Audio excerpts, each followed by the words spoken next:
Well, welcome to the Good Talk Podcast, where we remind you of the joy of life, the love of God, and the possibilities that lie ahead. Pete and Jordyn here with episode 92. What do I do with my doubt? It's a pretty like practical one, I think. I think At least the topic. I don't really totally know everything you're going to talk about, but the topic is very relevant. I'm I excited think for most people. I talk to so many people who don't know what to do with their questions and their doubt about, specifically around spirituality. Mm-hmm. And I thought it would be fun to kind of dive into that. Yeah, sounds good. So we'll get there. Well, happy summer, y'all. It is like official summer now that we have had Memorial Day weekend. Mm-hmm. That was super fun. You traveled this weekend a little bit for work, and I was here. I had family come in town, and all your boys are home from school / out of school. That's always an adjustment. I love. You said that last week. I did, not in a negative way though. No. I love when Jet comes home from college. It's just I kind of get set in some routines, and then all of a sudden it's like, oh, forgot about you. Well, it's not like you forgot. They'll just pop in like when you're in a meeting or and we work from home, so it's like you're literally like in the middle of a meeting, and he comes in is hungry. It's one more mouth that's like, hey, what can I eat? Lunch now at 3:00 in the afternoon. And 2 of the 3 boys are working in our neighborhood pools. Yeah. So we see them a lot more. And so they work out at our gyms here. So we see them in and out pretty constantly in the summer, which I know is really fun for you to kind of get to be with them a little bit more. But I have a humongous bone to pick with you. What? I'm gonna do it live. We'll do it live. I'm going to do it live in front of all these people. I just got my hair done today. Oh gosh, yes. Looks great. You haven't said anything. It looks great. Did you not notice? No, I've been working. I literally just sat down. We've had several conversations. But not like face looking to face at each other. Not really. You didn't look. I've been working or you've been working, setting stuff up. And so it's just been a busy day. I'm just going to hold your hand right now and tell you how beautiful your hair looks. I need Jordyn, who my hairstylist name is Jordyn. I need her to like come over and flick you in the throat. It looks great. I know. It's very pretty. Thank you. What were you gonna say? You're like it's. I was looking for a word. I don't know what word. But it's pretty. Thank you. It's beautiful. not like drastically different. Fascinating. But you know, as a females out there, you get your hair done. You're like, oh my gosh, I look so much brighter. I love the color, whatever. And then you come home and your husband's like, no. But she didn't like fix it any different than you. Well, she did. Right now you can't really see because I have my headphones on. Yeah, but it's like you have headphones on. How am I supposed to? Because we've been around each other for the last like hour. Okay. Anyways, what do I do with my doubt of whether or not my husband actually pays attention to my hair? I just one more time, I'd publicly like to say it looks amazing. Thanks. Okay, really though, what do I do with my doubt? Let's go. What do you do with your doubt? Okay, so the bottom line of what I want to talk about today is helping all of you that are listening right now, wherever you might be listening, that you don't have to understand everything to believe something. And again, I probably because of I've been in some kind of ministry most of my life. And, you bump into people who are like, what do you do? And, so for years I've told people, I'm a pastor now, I get to do that, but I'm also a life coach. And it's unbelievable the things that in the first 2 minutes of meeting somebody, sometimes the things they'll share with me when they know my background is in ministry. And it happens on a regular basis, especially if you're stuck on a plane. People just have questions. And it doesn't have to be there. It can be in a church I'm speaking at or something like that. But people have questions like, how do you explain some of the what look to be contradictions in the Bible? Mm-hmm. And they'll, pull up. There's 2 or 3 pretty famous ones that people kind of always go to. They've read something online or whatever. People have questions about, how can I believe in a loving God that would send people to hell? Mm-hmm. Or sometimes it's deeply personal for them, and it's like, our daughter was raped. How in the world do you expect me to follow, love, worship, believe in a God that would allow our daughter to be raped? And I've just found myself over the years having been asked hundreds of these questions that some of them I have a like decent answer to, but a lot of them I'm like, ugh, that's a tough one. Yeah. Like how do you reconcile that? And I think all of us, based on different experiences we've had in our life, have these questions and have these doubts.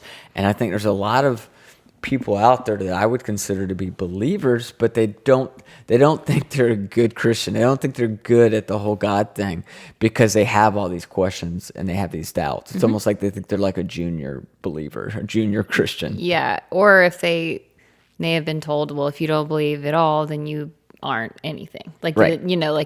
You may not even think you're a baby Christian as much as, well, I guess I'm not anything if I can't Yeah. get on board with all that. Well, and two, if you've been around the church world for long, you know that we sometimes use words I think that are slightly misleading. Like a very famous phrase that we use all the time in the church is a fully devoted follower.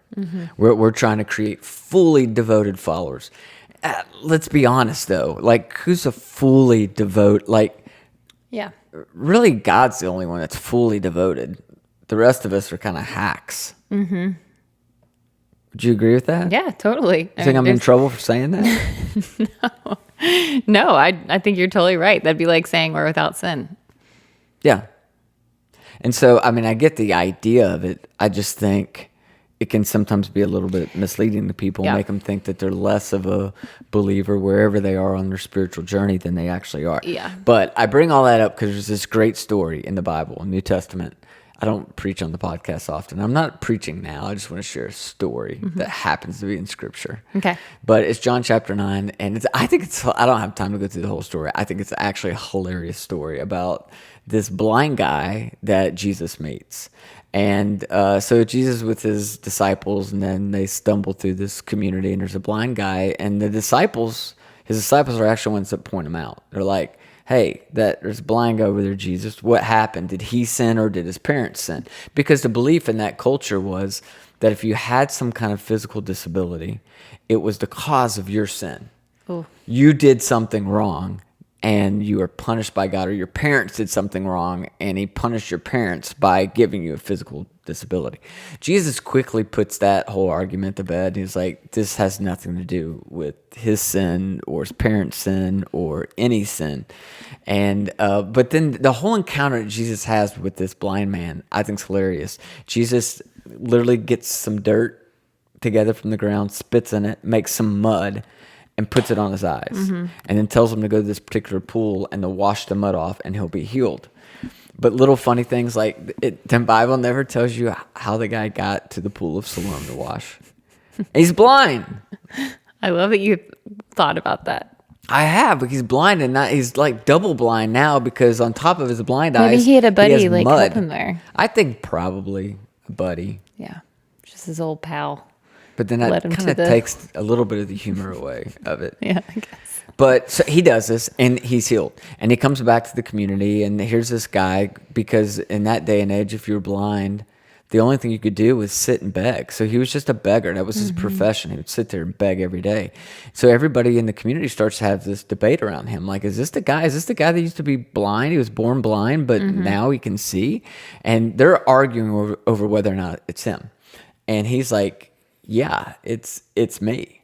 And they still don't really believe it. So they go and get the Pharisees, who are the religious leaders, and they're like, hey, can you tell us why this happened? And the Pharisees don't believe that it happened either, because this happened on the Sabbath day, right?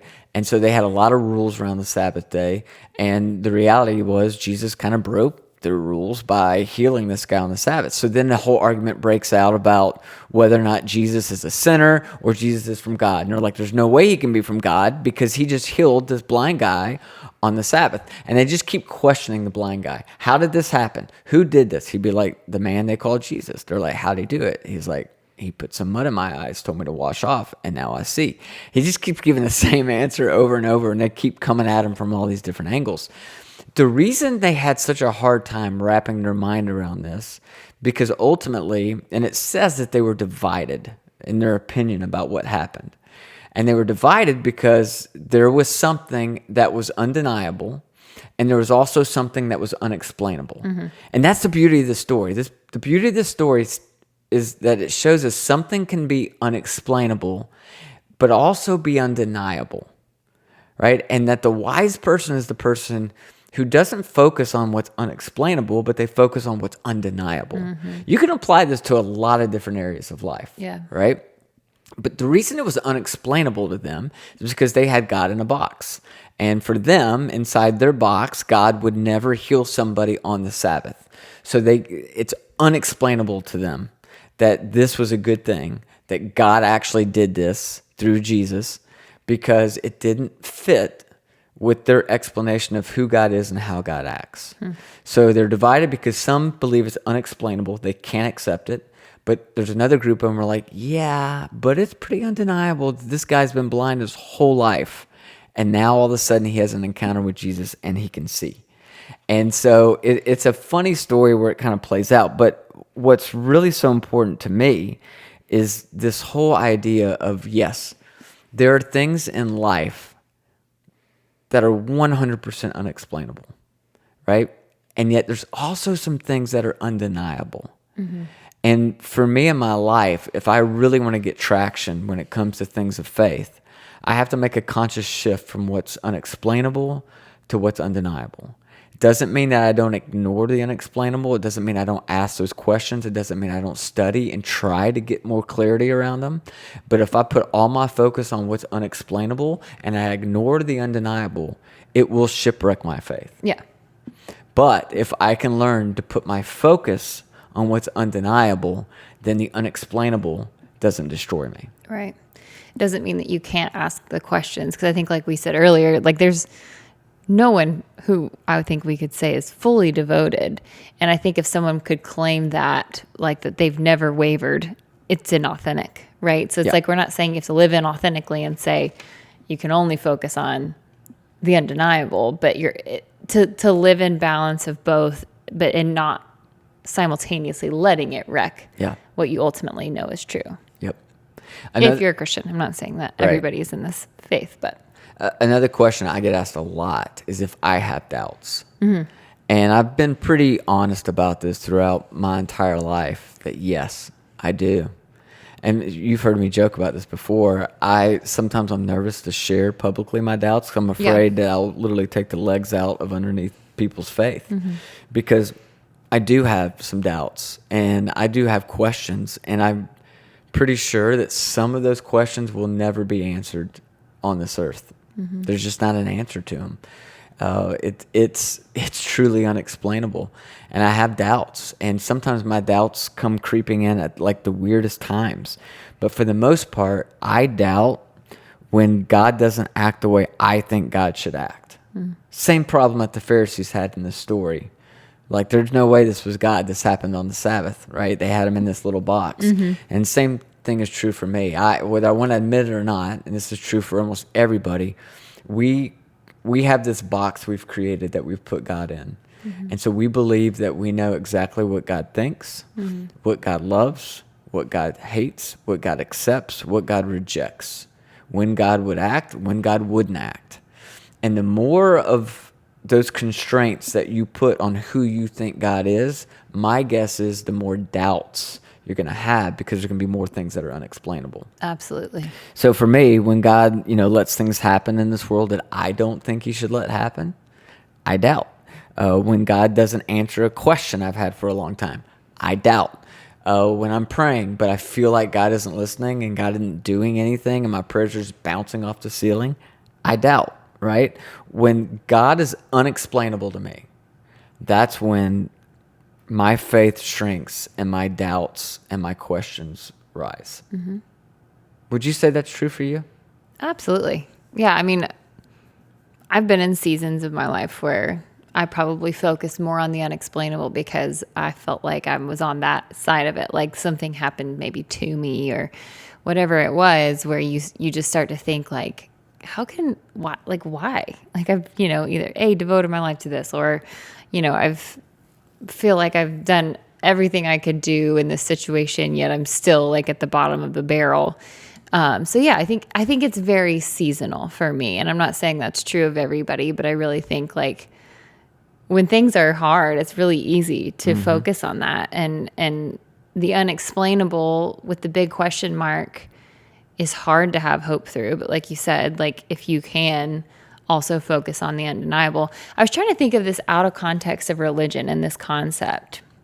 And it's almost like this is one tiny example, but like someone dating, right? And they're like, all they can focus on is how they haven't found their person. And that to them is unexplainable. Like I've put myself out there. I try, blah, blah, blah.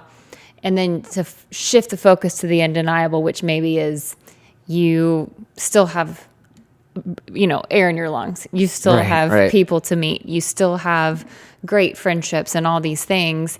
And it's almost like if you can shift to the undeniable, thinking about all that you have and stop focusing on the unexplainable, you then become a healthy version of you who then opens themselves up to the opportunity of more. Or to stay on that same line of thought, this was real popular when I was like a teenager. I don't know if they still do this or not, but it was like, I remember in a youth group, they were like, make a list of the 10 things you're looking for in a future mate. Yes. Right? And so you make your list. Well, what happens, when 5 years down the road, you fall in love with somebody, but they only check 3 of the things that you wrote down, right? It's unexplainable that they don't meet the criteria that you've set out, but it's also undeniable that you are in love with them. So which one are you going to focus on? Yeah. Go ahead, focus on the list. What's unexplainable, that relationship's going to fall apart. Yeah, that's good. So anyway, I was trying to shift it out of just the box of religion and think of you can apply that in so many ways in real life. Yeah, for sure.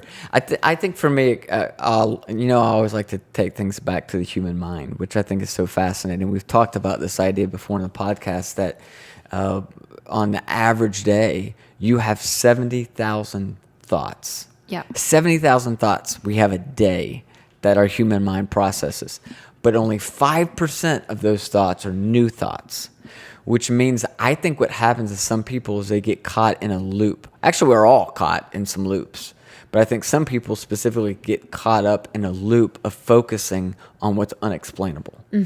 They can't get over it. It's such a hurdle for them that they're stuck, and their mind is just repeating over and over and over these hundreds, if not thousands, of thoughts that have to do with the unexplainable. Yeah. And again, I think the wise person is the person who says, yeah, there's definitely some unexplainable in life, especially when it comes to spirituality. There's some unexplainable, but I also have some things that are undeniable.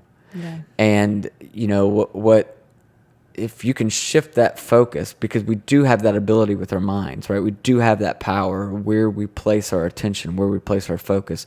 If you focus on that undeniable, my guess is what will happen down the road is that the unexplainable won't be near as big of a deal. That's what I've seen.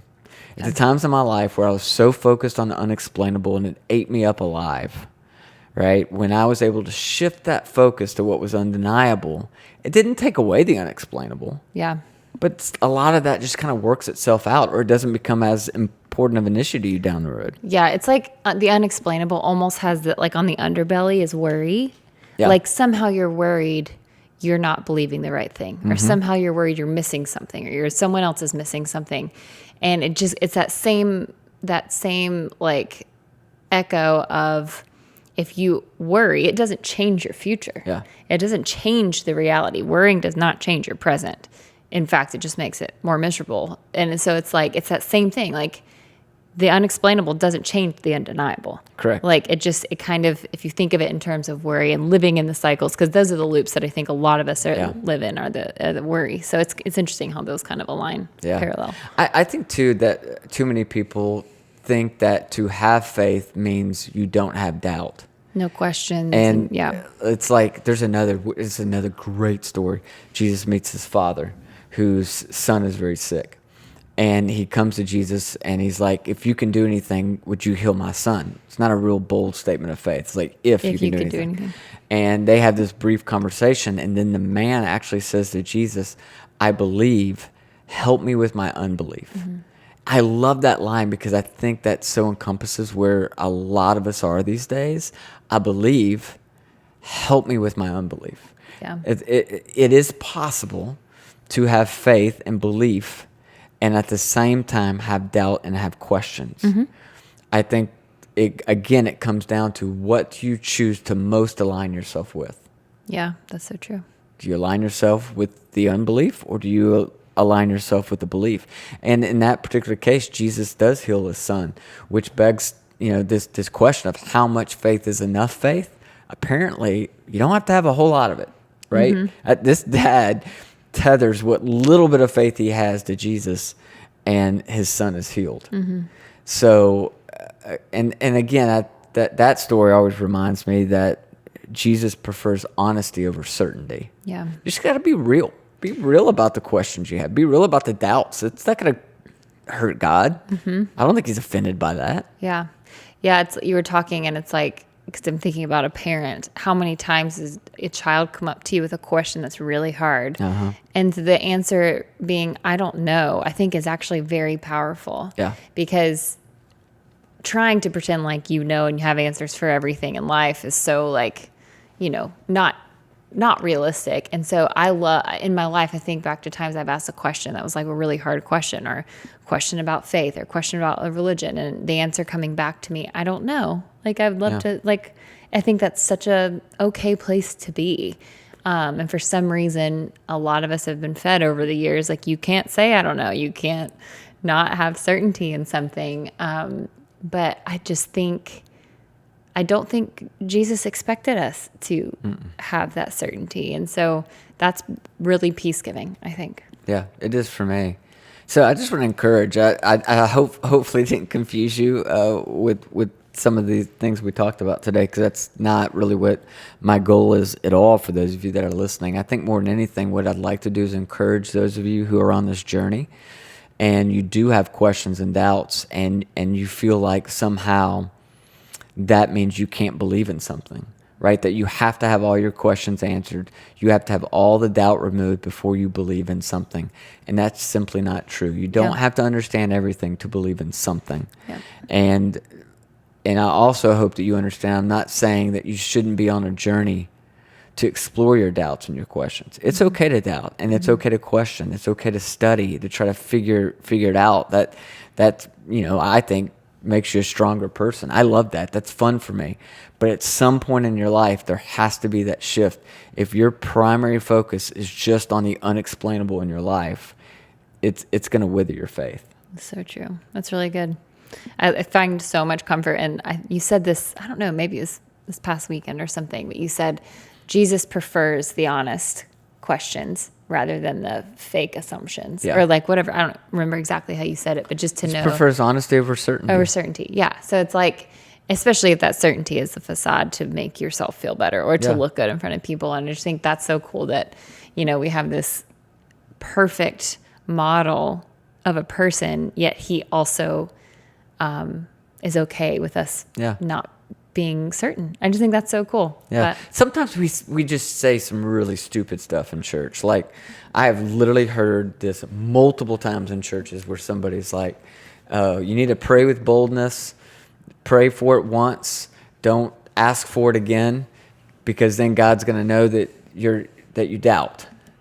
And it's like, no, God's not up there and was like, oh, I was going to give you what you asked for, but then you asked for it again, and now you're busted. Well, that's so true. And that's my last thing I'm going to say, but think about any relationship. Like, because Pete and I would say X to the religion, check to the relationship. Sorry, that was kind of a weird. Yeah, what was it? I was trying to follow. X on religion, but a check mark next to relationship. In what relationship can you ever, a true relationship, not ask questions, not work through things, not work through doubts, not have all, you've never entered into a friendship, into a romantic relationship, into anything where you're just like robots and say yes to everything and just believe in instantly something you're told.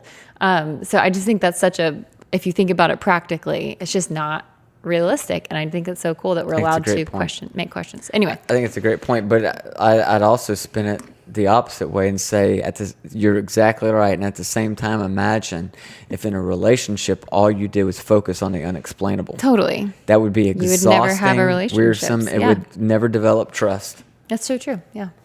We should have turned this into a relationship chat. I think you just did. Shocking. Oh man, that was good. I like that. What do I do with my doubt? Thank you. The wise person eventually makes that shift, because You can have undeniable and unexplainable. Yep. You just got to choose what you're going to focus on. So exhale, knowing that that's okay. All right. Thank you. Hope you guys have an awesome weekend if you're listening when we put this out, and we will be back next week. And that was another Good Talk.